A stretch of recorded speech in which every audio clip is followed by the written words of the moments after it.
watching footy fantasy. It is sure say the thing will beat your football needs. Banter from rivalries, he sure you go receive. From EPL to Champions League, your eyes will see.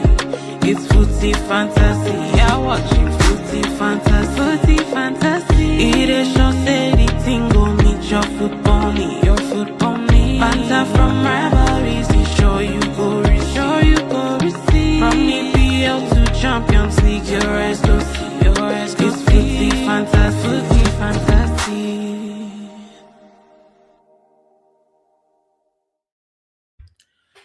All right, what is going on, my brothers and sisters, boys and girls, children of God? Welcome to another Footy Fantasy episode. And this Sunday is going to be a quick one because in 50 minutes, we have to hop to watch the African Cup final, Senegal versus Morocco. But before we get started, just quick housekeeping. On YouTube, you can find us at Footy Fantasy. On Twitter, you can find us at Footy AD Fantasy. And on Instagram, it is Fantasy Footy. And if you do like that intro song that just played, our boy Soji made it. Friend of the show, friend of the platform. And his Instagram is SJ Music. Now, without further ado, let's quickly run into these topics. Chudi, my brother, you all right? How you doing? I'm here. Yeah? I'm here. Yeah. I'm here. Let me just leave it as that. But yeah, it's been a good weekend so far. I can't complain. Oh yeah. I know you're happy. I know it's been a good weekend. Yeah. I know it's been a good weekend for you. And just quickly, guys, we also have Otto joining. Otto is a Real Madrid fan. He will join the podcast in a few, and when he joins, we will get his thoughts on the whole Real Madrid, Xabi Alonso, and Alvaro Arbeloa situation. It's kind of peak for Real Madrid right now. But let's start talking about Manchester United. Of course, Manchester derby yesterday, brother. Listen. We are happy, but we cannot say we haven't been here before, Chudi. We've been here before, right? With the new manager, and we have the ability to spring up these surprise wins against Manchester City. But I can see you're smiling from ear to ear. In fact, forget ear to ear. You're smiling from head to toe, right? So tell me how you feel about the game, and then just talk about your thoughts about Michael Carrick and the whole general post-Ruben Amorim situation. So I'm not smiling about yesterday. I'm smiling about your the way you did the intro. Like that's what's making me smile. For me now, it's like I've gotten to a place in life where I now understand how to manage my blood pressure with my team. Yeah. I found a way to just regulate things and know when not to put my heart fully into things and when to calm down and whatnot. Like even me, as I was watching the game, even after our first goal, like I just kept praying we scored first. I was praying they didn't score us first or whatever the case may be. Even after the first goal, I still thought we were going to somehow blow this game. But we figured it out. And I mean, that was one of the best performances I've seen in a very long while. And it's so crazy when you see other coaches, especially Amorim, the criticisms he gives to some specific players, and watching them play yesterday, whether it was inspired or whatnot, it just makes you ask a lot of questions like, does this guy really don't know his left from his right or whatever the case may be? But again, it's just early days, one game. You just have to. I take the win with grateful heart, but we just have to keep watching. Yeah. Otto, welcome. How you doing?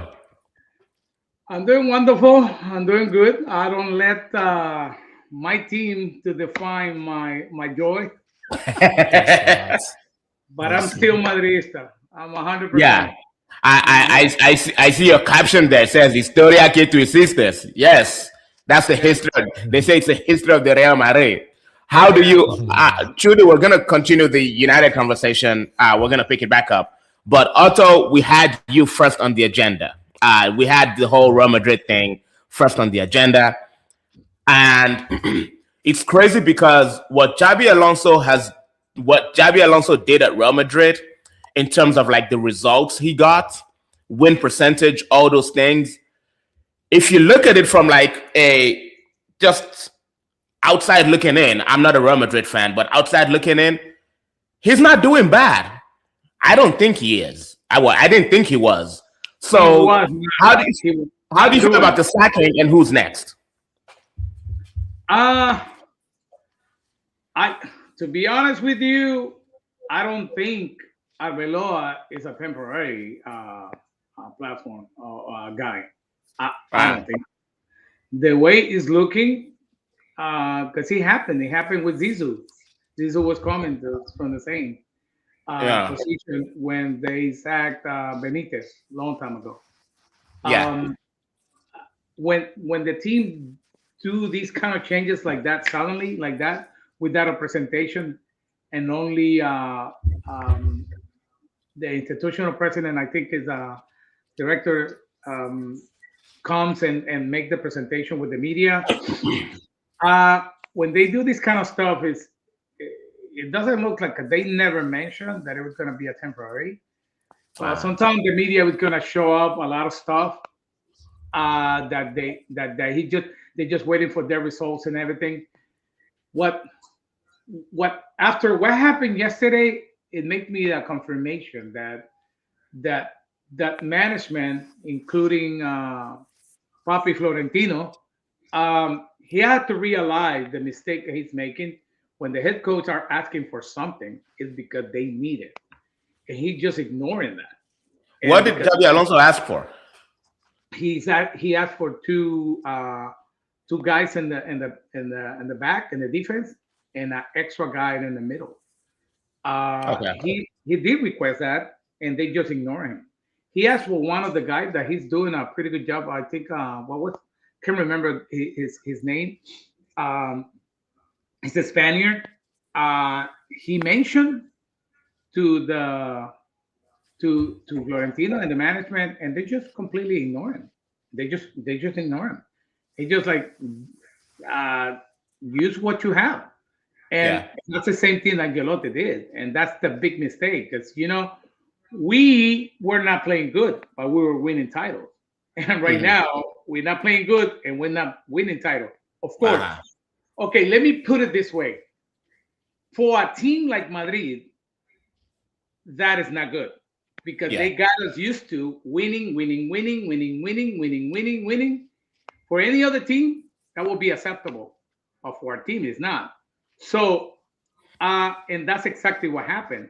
So, if we allow Carleto Ancelotti to win titles using what he has, it should be a reason why he left, right?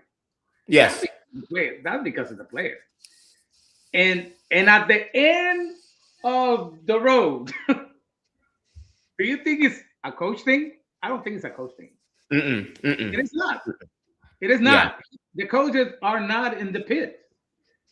He's moving the pieces, but if these guys are putting the pieces where they think they are going to have a good resolution or a good outcome, but the guy that they thinking playing in that position will is not functioning or is not performing well, nothing is going to work. You can move your pieces. You can move your pieces, but if the player doesn't have the enthusiasm and the excitement about it, I don't think it's going to happen. In my opinion, Jude Bellingham could do better than that. What he had yesterday, like what I just mentioned a few minutes ago, what happened yesterday in the Bernabeu, having happened in almost 10 years and a half, almost 11 years, when Benitez was as a coach, and they were horrible. I think they lost the final with the Copa del Rey as well, and the whole entire Bernabeu were booing the whole entire team. But something that didn't happen long time ago is booing and asking for demission to the president. Yeah. And that is the reaction of the fans, which is the ones that are making the money because they're come to the stadium, and pretty much probably 70% of that stadium are are guys that put, like, that are members of Real Madrid, and Yeah. the investors, and then they put money into it. So of course the fans, those fans with the money, have a lot of weight, and when pretty much the whole stadium is asking for your demission, something's got to going on. Something's gonna happen. I Something's think gonna it happen. was the way it looks. It's just a wake up call. Like, guys, seriously, you can do better than this. And to the inconsistency of Vinicio. Vinicio is a great player, is a magnificent player, but he's so inconsistent. And yesterday they were booing him, and he was even responding worse, and they're gonna continue doing it. They start doing that with Valverde, Yeah. and he improved the game. I mean the playing time, and they stopped booing him. Arda Guler, they never boo him. Probably when he touched the ball, but they boo the whole team as a whole, right? So Yeah. okay, another extra opinion that I have. Okay, the issue we already figured out. The issue is the players, right? If the players are not functioning 100%, excuse me, if they don't want to function, nothing is gonna change. They can Yeah. put 20 head coach right there, but we have magnificent, amazing players, but we need a leader in the middle of the pitch.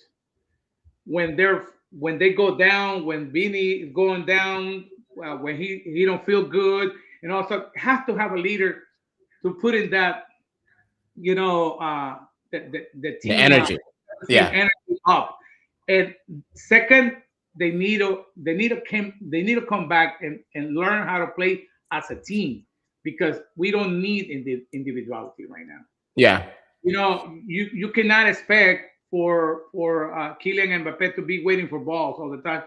You gotta play as a team, and you gotta know each other to play as a team. Something else that is not working in them, the self confidence on these guys in the front have been lost, except Mbappe, right? Mbappe was one of the ones that they didn't boo yet yesterday. Yeah. I think. Let, also, let me take a few comments, and I want to ask a few more questions. And I want Trudy to chime in here too. But let me take a few comments here. Ayo says, Trudy grinning so much, we deserve him because we don't suffer too much. Yes, we don't suffer. We are suffered. Ayo goes, good to see my amazing friend Otto. Happy New Year, brother. Yes, Otto getting much love in the chat. Ayo. Yeah. Aya goes, Perez believes so much in player power. I agree with that. Somebody else in the chat, Manchester United fan, says always a red. Always, always. And then he goes, was a red on the low. We will discuss that, Manchester United fan. We'll discuss that when we get to the Manchester United section.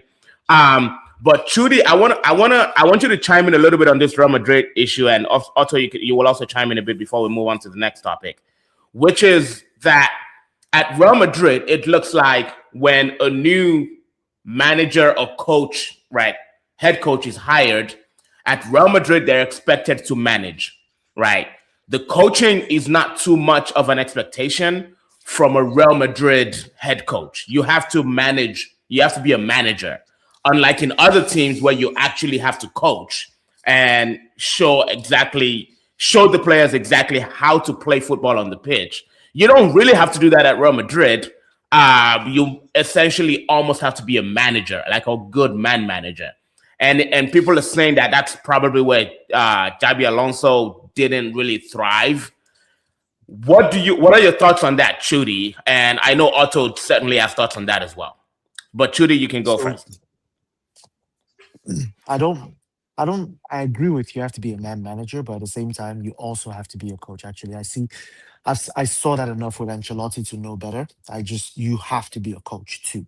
I don't think there's one or the other. But emphasis on the man manager part, I absolutely agree with you there. But in terms of Xabi Alonso, I think for me, honestly, it's the man managing part that started causing his problem for the most part. Because okay, Uh-huh. so there's this thing about everybody's doing this. Like you get the new wonder kid, you do something at a league or whatnot. After 1 year or 2 seasons, you do something at a league, and boom, this is the guy that we're gonna push to lead us to the new road or whatever it is, right? It started with Jose Yeah. then, but the difference is like Jose literally had like 4, 5 years or 6 years before he ever moved to Chelsea. They did that with Zizou, but Zizou was already coaching under I forget who it was, but it was already there for like at least 2, 3 years as an assistant coach before he now actually did I put him on the helm. And also he also had that notoriety, he had that respect. Mm-hmm. He had that respect as a player that people keep missing. Like is Zizou, yes, he was an assistant coach for 2, 3 years, but he had that respect because there were heck of past personalities on that Madrid team as he stepped into the Real. I say all that to say is that when Xabi came in and all that, so you always at every point in time, Madrid is always gonna have big name personalities, and Perez does not play with his player names and whatnot. You have to come in there as a coach. Either you have a name, you've made a name for yourself where you command a certain level of respect, or you come in there and start getting that notoriety. Basic in the first year or season or 2 seasons, you come in and they kill it, and you start growing that respect or whatnot. Yeah. Xabi comes in. Yes, he's trying to structure the team, and part of it is coaching. Yes, he structures the team. I think they're on their good path and whatnot. But as Otto just said, it's like Madrid are used to a certain kind of DNA in winning, and it's not going to come immediately like that. But that's what they kind of expect. But I think Xabi would have been fine if he didn't start toying too much with the structure. And I understand he plays a certain way. And that's the thing with these new age managers. We saw that with Amorim. They come in, they have to play a certain way because they don't have enough experience to know how even to even switch it. They have to play a certain way.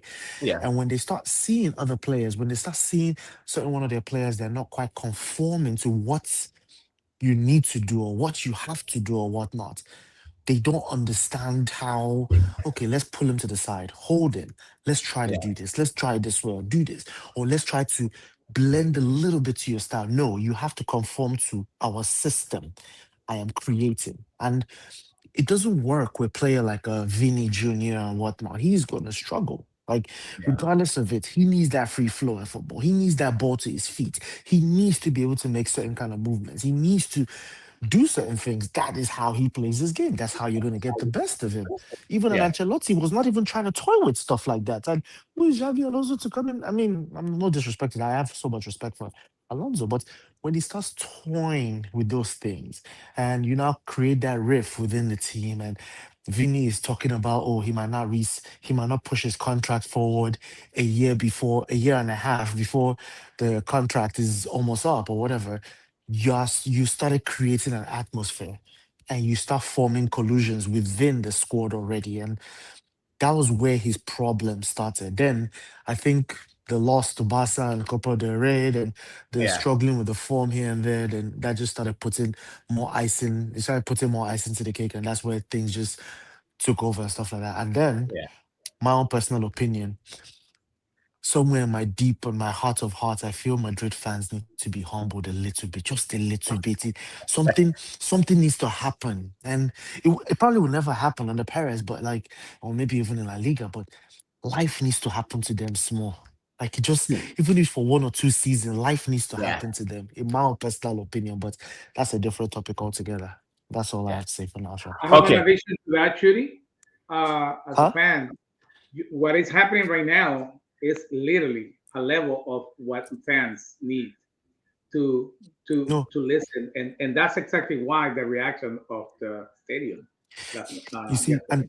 and also that's my problem. The fact that this is just a few games and you guys are reacting like this is They're not why I reacting. They're personally not feel reacting to the coach.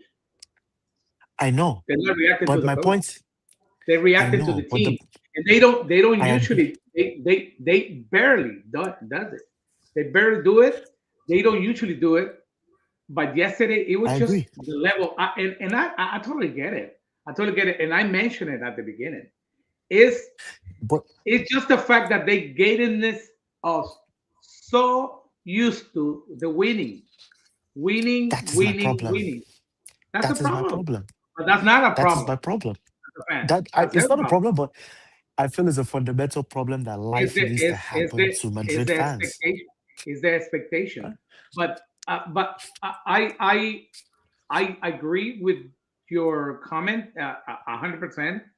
The coach is not about it is the issue is coaching people. Olga said it. Is uh, Xavi was respected as a player, but not as a manager. Mhm, Sisu was respected as a player and as a manager. mhm, He was coming from the Castilla, Yes. mhm, 3 years in Castilla, the same exact picture of Arbeloa. The Mm. mhm, Arbeloa mhm, is also respected as a player, and Arbeloa was the captain of the team for many years too. So he's respected. Right now, I agree. I didn't want Xavi to leave. As a fan, to be honest with okay. you, not all fans of followers of Real Madrid think the Hmm. way you thinking we're thinking. I I believe that Xavi should stay because he needed look the position where we at, where we lost. The fact it just happened so quick. The Copa del Rey and the one it was Saudi Arabia, right? Yes. Yeah, the one we lost against Barcelona, and Yeah. just the fact who we lost to, that rivalry. It's just three things in 2 weeks. 2 weeks. On how many 36? How many hours? 36 or 36 3 days? hours. Yes, Well, 72 hours. that was a fact. So I understand that head coach need time. Everyone needs opportunity, and Yeah. but I think the head coach of Real Madrid, because of the weight of the position, needs to have leadership. Leadership, and I don't think Xavi had that leadership. I think it looks like he was doing what others were telling him, and it just so happened that just because three of these players didn't like him, It was over. uh, yeah. Mhm. Yeah. Yeah, I do agree. I'm just going to give my final thought on this before we move on to the Manchester United issue. Um, I do agree that when somebody like Xabi Alonso goes to a Real Madrid, he's going there to manage the coaching.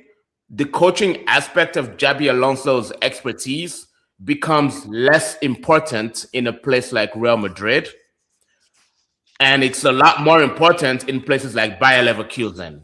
It's more important in places like Manchester Okay. United, for Okay. example, where you actually need to coach these players, right? In Real Madrid, you don't need to do too much coaching, because how much coaching can you give to Vinicius? How much coaching can you give to Jude Bellingham, right? How much coaching can you give to Kylian Mbappe? So the management part of your resume becomes a lot more important. And I do not believe that Xabi Alonso had enough of that managerial respect going into Real Madrid. And when he got to Real Madrid, he did not have enough time to build that respect. Yeah. He was cut off very, very quickly. But I mean, look, I think he'll go elsewhere and coach Mhm. and do well. I don't think his name is I don't think his name is in the mud. I think he will go to other teams and pick up his career just like that. 100%. Um, but let's go to talk about Manchester Wait, United. hold on. We're talking a little bit I'll about add that. one, just Oh, one go last ahead. point. Go ahead. Mhm. I don't think I'll be very surprised if Abaloa makes it past this summer. Let me let me just put that out there. I'll be And I very, and very and I surprised. and I think the opposite. I think he will stay. Okay. Okay. Really? Let's You see. think he stays until the end of the No, season? no chance. No. Oh No, wow. to the end Yeah, of the season, but past the outside summer. looking in, I don't think Arbeloa stays till the end of the season. I don't think so. No, to the end of the season, I but think he by will. summer he's done. There's no way he Oh. starts next season. I'll be shocked. Oh no. Arbeloa cannot Yeah. start next season for Real Madrid. He doesn't. I No. think He will probably finish the season, but that no, he won't. They they won't do the same thing that they just did a few days ago. oh really? Okay. Okay. Hmm. Okay. I All think right. they All right. will Okay. allow him to finish the season. Okay. Um, I think the team will come back, and I know because we understand the issue is not a head coach, it's the player. It's a play. So just one last question. I guess is Rome is it's Madrid's position that they can take Arbeloa until the end of the season, because I think you can still fight for the league. You can still win the league. Do they think Arbeloa can accomplish that? Is that what they're thinking? The question is not that Arbeloa will be doing great managing the team, not Okay, coaching. I got you. Managing the mentality and the unity of the team, because that's exactly what they need. You Absolutely. just mentioned it. What any of these guys needs be coached. They know how to play. They just Yes.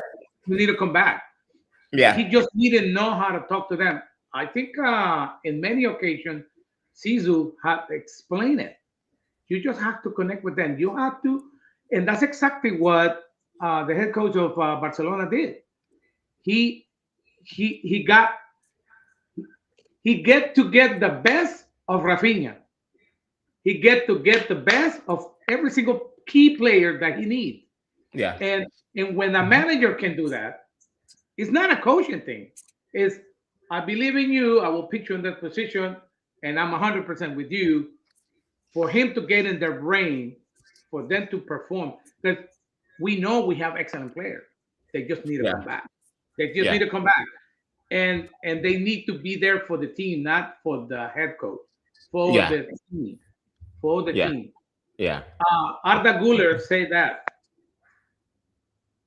we are Real Madrid, and there's no excuses. There's no excuses. They know it. They just Yeah. know.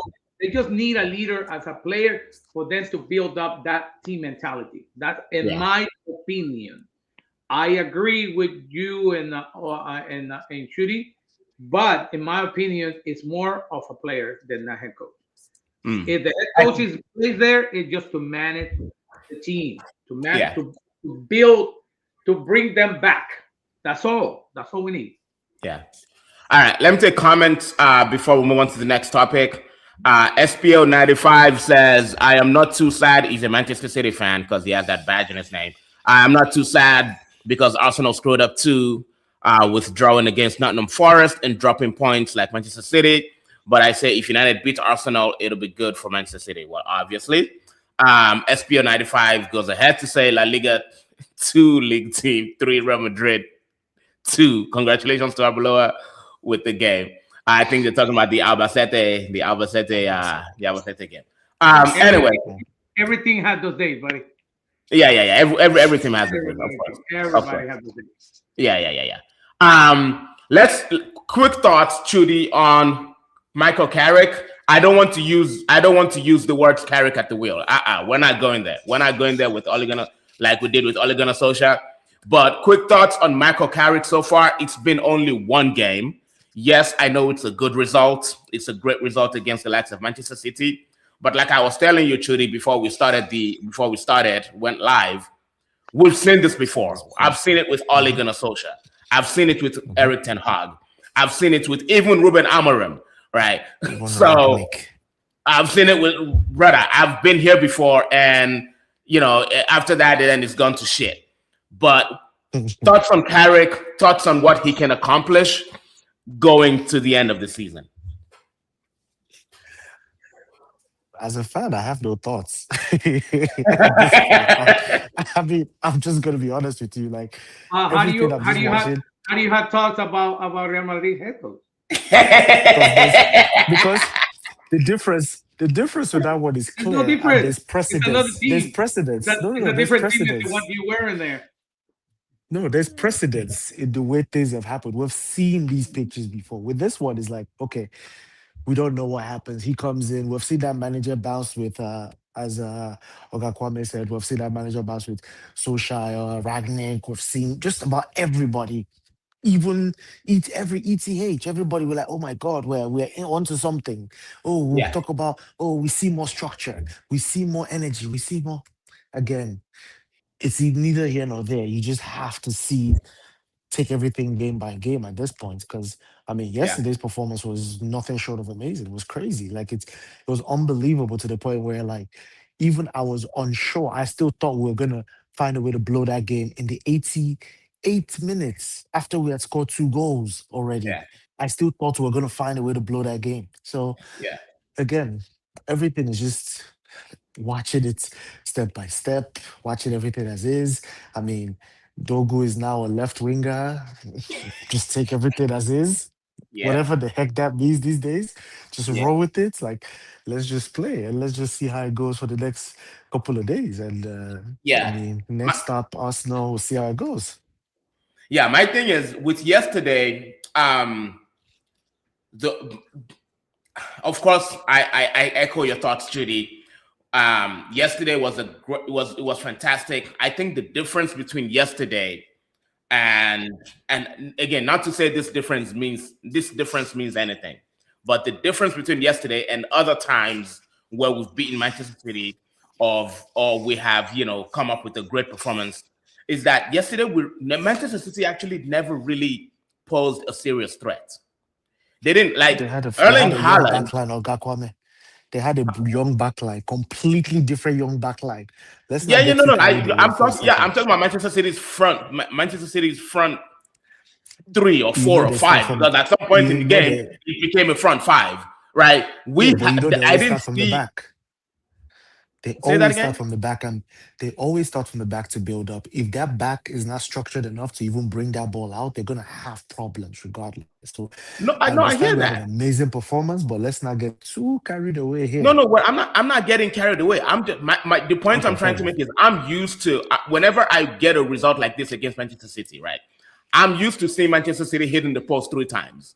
I'm used to Fair getting. enough. Okay. I'm used to having my goalkeeper be the man of the match, right? I'm used to my Fair goalkeeper enough. making all these saves to a point where I walk out of the game and I'm like, "Whew, we were so lucky not to lose that Yeah, game by a lot."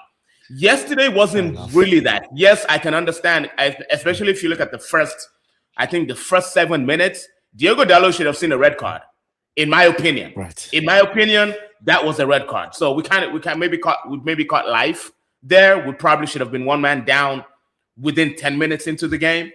But Mhm. I was shocked, and I'm not saying Manchester United pull down trees by shutting Manchester City down. But the point I'm trying to make is I was shocked at how a Pep Guardiola team could not pepper a debilitated Manchester United team more. They should have Yeah. had more chances. They should have had more clear-cut chances at goal. Haaland should have been a lot more dangerous. Like Semenyo should have been a lot more dangerous. But I don't Mhm. know. They're not clicking for whatever reason, which is why I want to go to Otto. Otto, I don't know if you watched the game yesterday, but just generally, you're seeing Manchester City and you're just seeing something is not right with them. And of course, what did you think of the game yesterday or the aftermath? I always believe that in a game, it has to have both factors. The performance of the opponent has to have been in play. Uh, if and also the performance of the team that is winning the game, right? I believe Manchester City have an amazing team, and they just been outperformed. Period. Why? You know, this guy, he's kind of, we can call it like a legend of the team, right? He played 12 years for the team since 2006. And Yes. I believe he had the kind of respect that I was talking about with you, right? Yeah. Players should respect them. And when a good player and a good player with a legacy in the team come and tell another player to how to change his style and do this stuff and this stuff, they respect them and they take advice from this guy. Yeah. Something else, a player, a legacy player like him, like he used to play in the team, he understands how important that rivalry with Manchester City is. And all that together have a lot to play on the game like it was yesterday. Yeah. I was pretty in shock as well to see that 100% completely and 2 goals disallowed. Talking about 5 goals, buddy. Three Five. goals. Yeah, 3 goals disallowed. 3. Yeah. So the performance was amazing. Yeah. Pep just got outperformed. But I believe it's a good starting because I think you haven't started that you haven't had that start in a very long time, very long time. 100%. So Yeah. and I believe, like I said, I don't believe that uh, a head coach should be cut off in less. So you get in a contract for a year or 2 years. At least give Yeah. him a year to see what he got, right?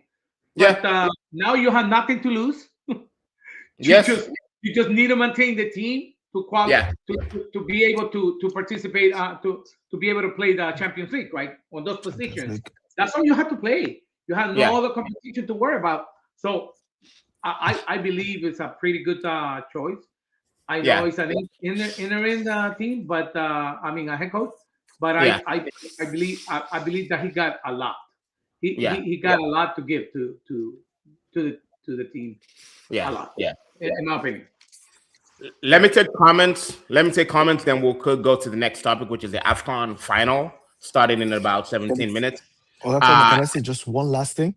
Oh, go ahead. Go ahead, Judy. It's going to be very quick. Just to clarify my comment on the whole respect thing, what I meant in terms of between a Zizu and an Abaloa is pretty much this, right?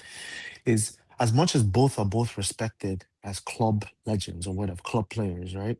And they did the assistant coach thing, but there's a difference in terms of like the reverence and notoriety. Someone like a name like Zizu brings, or a name like Sergio Ramos brings to that Madrid, and how people that are following suit are looking at those names versus how they look at Anabaloa. That's what I mean by there's respect, but then there's reverence, there's notoriety in between a player like a Zizu versus a player like an Abaloa. Oh, Was the absolutely. point I was trying to make. So that's why Yeah. it's Yeah. like players are going to look at those players differently. That's just the truth in the matter. That's what I was trying to Yeah. That's explain. true. But Yeah. yeah, Yeah. but carry Yeah. on. Yeah. Sorry. Yeah. Absolutely. Absolutely.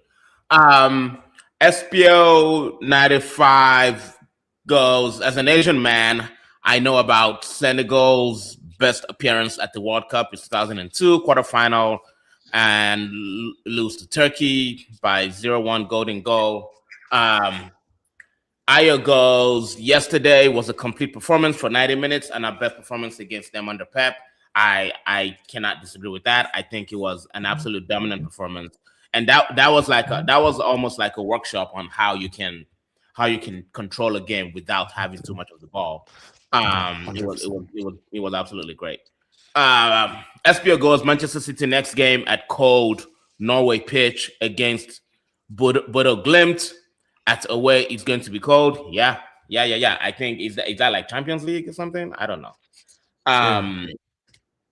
Okay, let's move on to the AFCON final and get you all's take on this game that is about to start between Senegal and Morocco. Otto, I don't know if you're following the AFCON. Oh, okay, just as somebody far away from the action, outside looking in, Morocco versus Senegal final. Of course, the final is in Morocco. Morocco is the host country. Who are you looking at? Who do you think is going to win? Morocco. Morocco? Because of Brahim Diaz?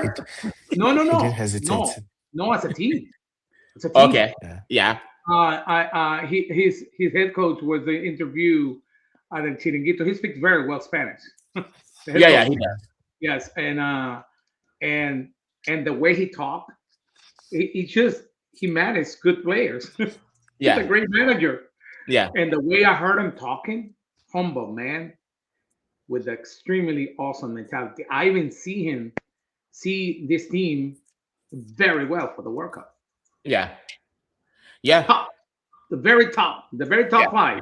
I see that team very well. So, for the Africans, I think Morocco, not just because Brahim Diaz, because of the players that he got. Yeah, he got amazing players.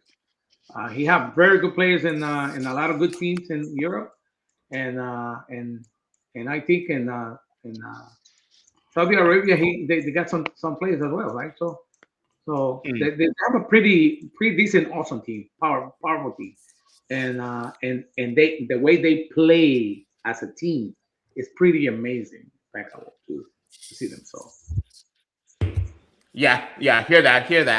Chudi, what's your take? What do you think? Um, so before I start, sorry, I have a little rant first of all, but I personally think this AFCON was one of the best tournaments I have seen in a long time in terms of being team oriented and tactically astute. Like the way teams changing style of play, everybody's touches on the ball, the passing, the accuracy, the way they played this tournament. I mean, like watching a team like Mozambique even Yes. actually controlling their play, like it's been nothing short of amazing the entire tournament. I have to put that out there first. But Mm-hmm. in terms of the final coming up, like honestly speaking, in my view, I have to agree with Otto here because I feel Senegal they haven't really convinced me per se in terms of how they play the opposition. They're the most organized team, in my opinion. They're very, very organized. They know how to be patient. They wait for their opportunities, and they're very organized defensively, and they know when to Yeah. push the attack and all that. But Moroccan team is not only organized, but they're very scrappy. I do not think Senegal has handled that kind of opposition because, honestly speaking, even in the semis, if the Nigerian team had played that Egyptian team the way they played in Morocco, they would have been in the finals, in my opinion. Like Correct.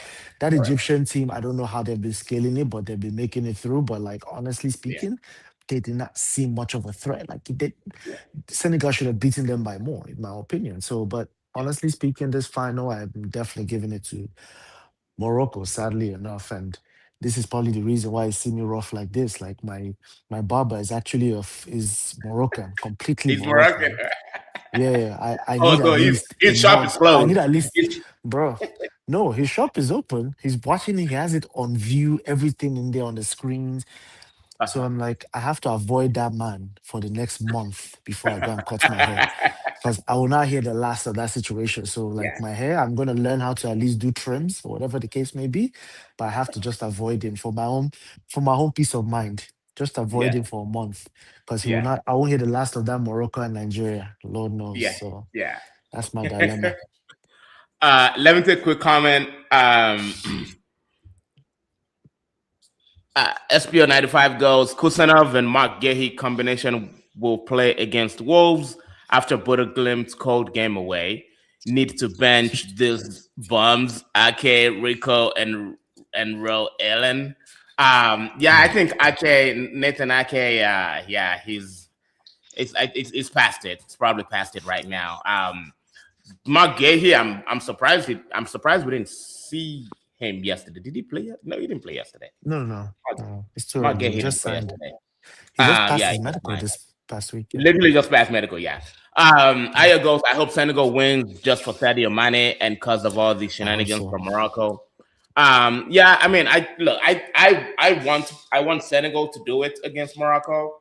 I think it's mostly because for me, I mean, organizationally and just from a point of like just, how you administer a football tournament like the AFCON, of course, Morocco as the host nation, they have the rub of the green. Like everything goes in their favor.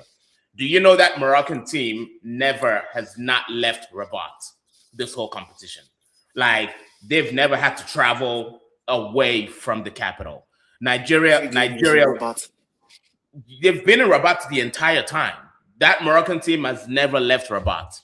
Nigeria, we started in Fez, then we went to Marrakesh, then we went to Casablanca.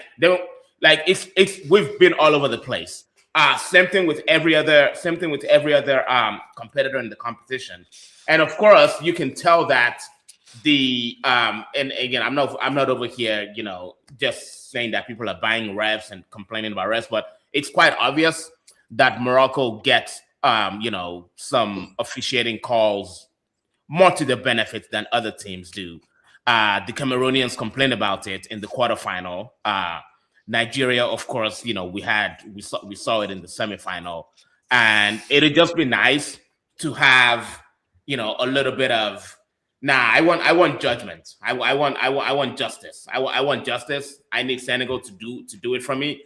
Plus, I actually think that Senegalese team, because African football, yes, it is becoming a lot more flair oriented, but when it comes to like just ruggedness, oh, that Senegalese team is rugged.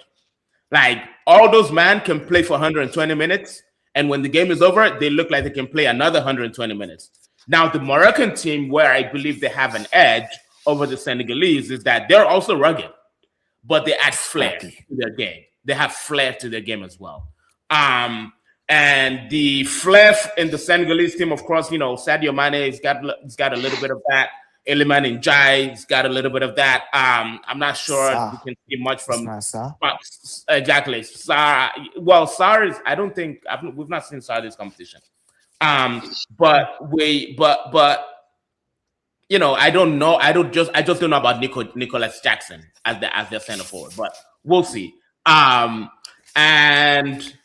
but anyway, I want Senegal to win. My prediction is penalties. It goes to penalties, and Senegal wins on penalties. That's my prediction. Otto, I'm guessing you're predicting for Morocco to win, right? Scoreline? Yes, I do. Like scoreline? Oh no. I'm very bad on scores. My goodness, I don't know. Boy, I don't know. I probably they will score 2 goals, like pretty much the average. I don't 2-1. 2-1. 2-1. Okay. Judy, scoreline for you. I hope I'm wrong, but 3-1 to Morocco. 3-1 Morocco. Okay. Well, I hope you're wrong too. Now, let's do quick kudos and donkey of the week before we go. I want to go real quick because I have to go real quick. Yeah. Go ahead, Otto. Who's your kudos? Who's your donkey? Go ahead. My kudos for sure is to the Manchester United to see that outperformance they did in that game yesterday. To outperform Pep Guardiola is not easy. No, it's not easy, and the way your team outperformed them yesterday, 100%. Imagine 6 goals. Ooh, boy, it's just impressive, impeccable. And even Casemiro said it at the end of the game. We just won to that awesome team. So think about it. And what we did is something very, very good and special. So and because it happened during the week, my team, the donkey, it just donkey. Oh wow, okay. The whole entire team. Yeah. They deserve to wake up. They need to wake up. They deserve whatever is happening right now to them, because the player has to realize that they need to give more than what they've been given lately. Yeah. And they have to play football, because I haven't seen them playing football in a very long time. Yeah. I mean, go ahead and win one game like that. Wow. And the next 3 or 5 games, you're not playing good. That's not what we won. We won at least, die in a battleship like fighting. And I haven't seen them fighting in a while. Not even yesterday. Put it that way. The first half was ridiculous. I couldn't believe that was my team. And and they need to do better than that. So Ayu told me it's gonna take a little while. I don't think we're gonna wait a while. So that's my donkey. So okay, all right, Trudy, who's your kudos and donkey? I only have 1 kudos. First of all, hold on, let me see if I can put it here. You see it? Bruno Fernandes. That's okay, all right. That man. We do not deserve, I'll say it as a Man United fan, we don't deserve that man. That man could be anywhere else winning his bloody titles. No, we don't deserve that man. That man could be in any team, in the city, even in Madrid, winning bloody titles, but sacrificing his entire pride with us in this stage, we do not deserve that man. Lord knows. But But the reason why he performed is because he filled the team. And that's why he don't go anywhere else. He filled the team. Okay, that's a longer conversation, but I'm not going to start it here. Donkey, who's your donkey? I'm not going to let my emotions get involved. But in terms of donkeys here, would definitely be Roy Keane. I feel mostly of these podcasters, everyone just talking, but mostly around Roy Keane. Another person, I'm not corporate again, is Troy Deeney, Agbonlao. All these people that are just talking almost like they were prime Zizou during their playing days, and they're just out here just talking all sorts of things. But Roy Keane, especially for the comments he made about Carrick, Evans, and the coaching staff and all that kind of stuff. Yes, some truths to it, but he needs to calm the F down for a second. Yeah. My kudos would be my kudos is Kobe Mainoo. Actually, two people, Kobe Mainoo and Licha Martinez. Licha Martinez because this man shut down Erling Haaland. And Kobe Mainoo because the previous coach of Manchester United essentially wrote Kobe Mainoo off, lying to us, gaslighting us that this man, he's not good enough. He cannot play in the midfield. What are you talking about, bro? I watched Kobe Mainoo. I watched Kobe Mainoo yesterday make Rodri look like an amateur. I watched Kobe Mainoo yesterday make Bernardo Silva look like an amateur. And I had Ruben Amorim over there talking rubbish, talking about, he's not. Nah, I'm not hearing it. And I'm so glad. I'm so glad that I did not lose Kobe Mainoo because this man was on the verge of leaving the club. And it would have been a great loss to Manchester United. Now, Donkey, for me, Paul Scholes and Nicky Butt. I don't know if you saw the comment from the two of them about Lisandro Martinez.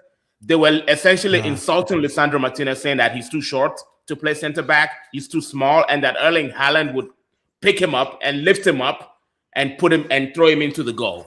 Right. I don't think that that's something you should be saying as a legend of the club. But anyway, I'm gonna take comments before we close this out. SPO goes, where is Omar Mamouche? Why have they not arrived to Manchester City after the semi-final loss? Oh, he had to play. Omar Mamouche played the third place match yesterday. Yeah, he played the third place match yesterday against Nigeria. 1-0 Senegal, says Ayo. Kudos, Carrick, and the whole team. Agree. Donkey, Spurs, and Thomas Frank. Hey, yo, that's a whole other conversation. Henry goes, Senegalese here. Kudos to City, Donkey to Arsenal. SPO goes, you Moran did bad job by saying bad words about Manchester City. Arsenal screwed up. Senegalese turns next. You will get karma. I don't know what SPA is saying.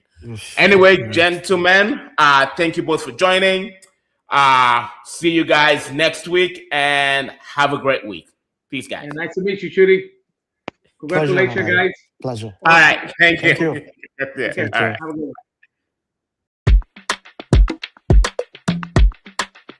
You're watching Footy Fantasy. It is your steady thing, go meet your football needs. Banter from rivalries, he sure you go receive. From EPL to Champions League, your eyes go see. It's Footy Fantasy. You're watching Footy Fantasy. Footy Fantasy. It is your steady thing, go meet your football need. Your football need. Banter from rivalries, he sure you go receive. From EPL to Champions League, your eyes go see. It's Footy Fantasy.